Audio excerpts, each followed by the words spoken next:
नमस्कार, मेरा नाम है आदित्य चौहान और आप देख रहे हैं इंडिया न्यूज़ चैनल।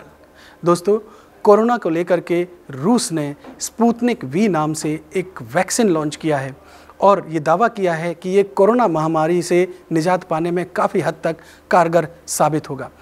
ये जो स्पुतनिक वी है उन्होंने 11 अगस्त को लॉन्च किया था और तभी से लेकर के अब तक दुनिया भर के कई मुल्कों ने इसकी विश्वसनीयता पर सवाल खड़े किए हैं और इसी में एक बड़ा नाम हिंदुस्तान की तरफ से भी जुड़ गया है और ये बड़ा नाम है किरण मजूमदार-शॉ। किरण मजूमदार-शॉ भारत में बायोटेक्नोलॉजी इंडस्ट्री का एक बड़ा नाम है। वो बायोकॉन लिमिटेड की कार्यकारी अध्यक्ष भी हैं। उन्होंने जो कहा है वो मैं आपको बताता हूँ। उन्होंने कहा है कि तीसरे फेज़ के जो क्लिनिकल ट्रायल के डाटा हैं उनको दुनिया के सामने लाए बिना, उनको दुनिया को दिखाए बिना अगर रूस ये जो वैक्सीन है अगर वो लॉन्च कर रहा है, वो रूस को स्वीकार्य है तो ठीक है।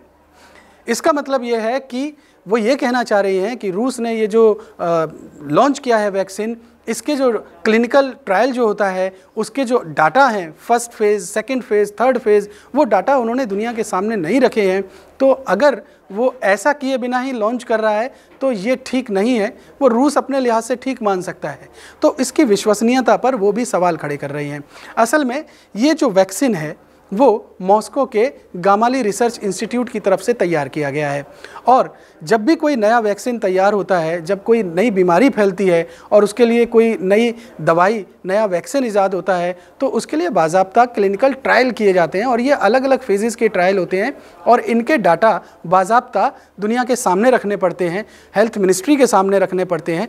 तो ये डाटा अभी तक दुनिया के सामने रूस ने नहीं रखे हैं। ये कैसे क्लिनिकल ट्रायल होता है, कैसे कोई नई दवाई किसी नई बीमारी के लिहाज से तैयार की जाती है, ये एक पूरा प्रोसेस है दोस्तों। इसे समझने के लिए आप एक काम कर सकते हैं, आप हमारे इस वीडियो के डिस्क्रिप्शन बॉक्स में जाकर के एक लिंक को देख सकते हैं। उस लिंक पे मैंने पूरा समझाया हुआ है कि क्लिनिकल ट्रायल का पूरा प्रोसेस होता क्या है, तो आपको पूरी आसान शब्दों में वो समझ में आ जाएगा।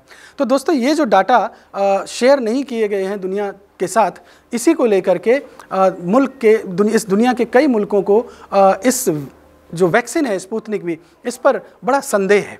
हालांकि कई मुल्क ऐसे भी हैं जिनके पास कोई ऑप्शन नहीं है और वहाँ लगातार कोरोना के मामले बढ़ते जा रहे हैं, तो उन्होंने रूस के साथ जो है प्री बुकिंग भी कर दी है और रूस अपनी तरफ से ये कह रहा है कि ये जो जितने भी संदेह जताए जा रहे हैं, जितने भी सवाल खड़े किए जा रहे हैं, ये बेबुनियाद हैं, निराधार हैं और जो कोरोना वैक्सीन है वो प्रॉपर प्रोटोकॉल को फॉलो करके तैयार किया गया है और बहुत जल्द वो इसकी बड़ी खेप दुनिया के कई मुल्कों को भेजना भी शुरू कर देंगे। हालांकि जो संदेह जताने में जो सबसे ज़्यादा मुखर हैं वो अमेरिका और ब्रिटेन की तरफ से सबसे ज़्यादा संदेह जताया जा रहा है, जिसमें अब किरण मजूमदार-शॉ भी शामिल हो गई हैं। दोस्तों, किरण मजूमदार-शॉ के बारे में मैं आपको बता दूं कि ये न केवल भारत में बायोटेक्नोलॉजी इंडस्ट्री का एक बड़ा नाम है, बल्कि ऑस्ट्रेलिया ने भी इन्हें अपने सबसे बड़े नागरिक सम्मान से इन्हें नवाजा है और भारत और ऑस्ट्रेलिया के जो संबंध हैं उनको मजबूत करने में भी इन्होंने एक अहम रोल अदा किया है।